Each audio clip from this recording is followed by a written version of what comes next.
Hey gang, Zippo. I'm going to start doing the knife videos.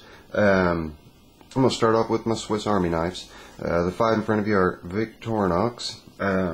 After watching Mad Bad Voodoo, he turned me on to however you pronounce it, W-E-N-G-E-R, Wenger,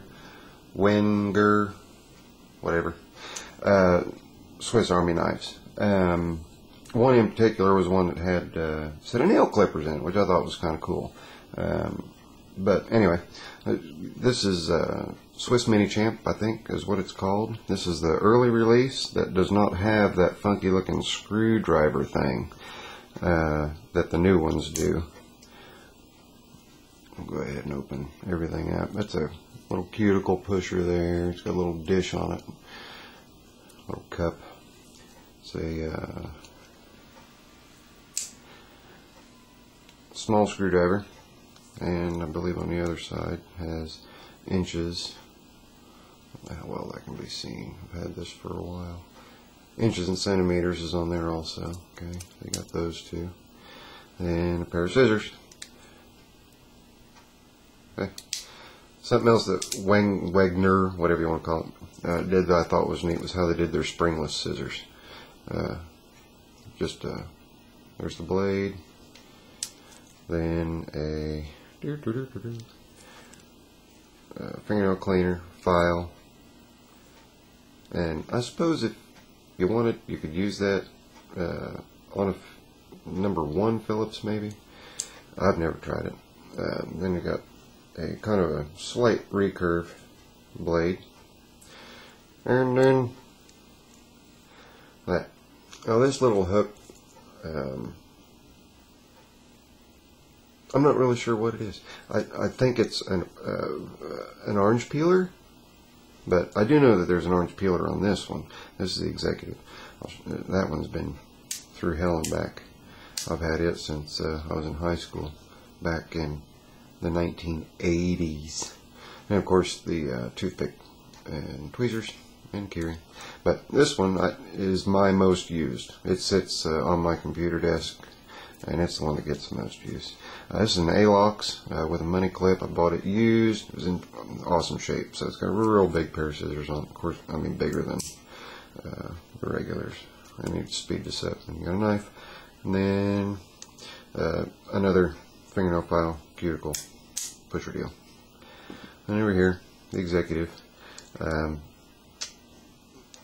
flathead, and a little serrated edge here. It's still actually fairly sharp, considering that I've had it for over 25 years. And then a little hook right here that can also be used. This one was described as an orange peeler right there. So there you go. I pull the blade out. There's the blade, and then a smaller blade, and that's pretty much all this one has to offer. And of course the toothpick and tweezers. Of course, I've broken the plastic there, and it's got a crack here. Like I said, I've had this one forever, and the shields got a little bit of rust on it. This one I don't remember what it's called. This is an old Hofritz branded. I guess they sold off for a while. I don't know the full story or history. But little wire stripper, bottle opener, big flathead. Small flathead. Shouldn't have trimmed my nails so short. Small flathead, can opener, bottle opener, can opener,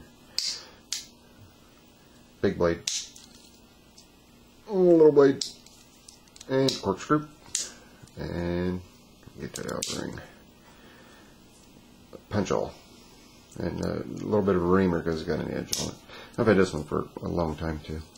And this one I just recently picked up. These retail for like 79 bucks or somewhere around there. It's a Swiss Champ. It's got, I think, 33 functions to it. Look it up.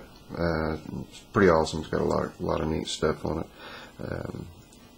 I saw one on a YouTube video and decided I had to have it. A little pair of pliers with a wire cutter down in the center. That also, if you crimped it down a little bit, uses wire stripper. I'm not going to go through all these. There's like 33 functions on there. Tons of functions. Really neat and nifty. And then of course, when you've got a good thing, there's a bunch of knockoffs. So I've got a couple of knockoffs. Here's a rosewood, or excuse me, a walnut. Oldest wooden school. My daughter picked that up for me. I think she went to Connorsville or something like that. And then a friend of mine picked that up just because it had my name on it, and it's a cheap knockoff of the classic. So that's that. And then the Wenger.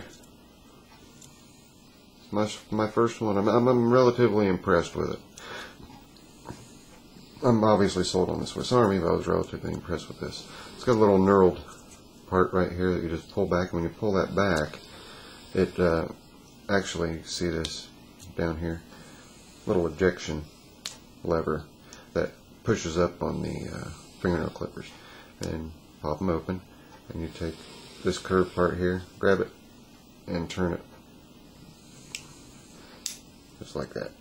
Rotate it almost full 360 degrees, and then there's your little nail clippers. Pretty sweet. And then it's got tweezers and toothpick, small knife blade, and then the fingernail cleaner and fingernail file, and then a pair of scissors on the same side as the nail clippers. And here's that the springless I was talking about. It actually uses one of the torsion bars down inside there to activate the return spring, which is kind of neat. You can see it there. And you can also see the scissors move as well as this bar moving. So it's actually kind of a double sprung type action, which is kind of neat, pretty innovative. And the Wengers have a serrated edge on the scissors, and they also, this little groove down here prevents you from over opening or overextending the scissors. But that's always kind of neat. They're calling that a self-sharpening serration. I don't know if that's showing up, but anyway. There you go, 7 minutes 20 seconds on the Swiss Army knives. We'll bump this one off, and I don't know, probably put utility blades up next, and then do some other things. The Zippo, there. Bye.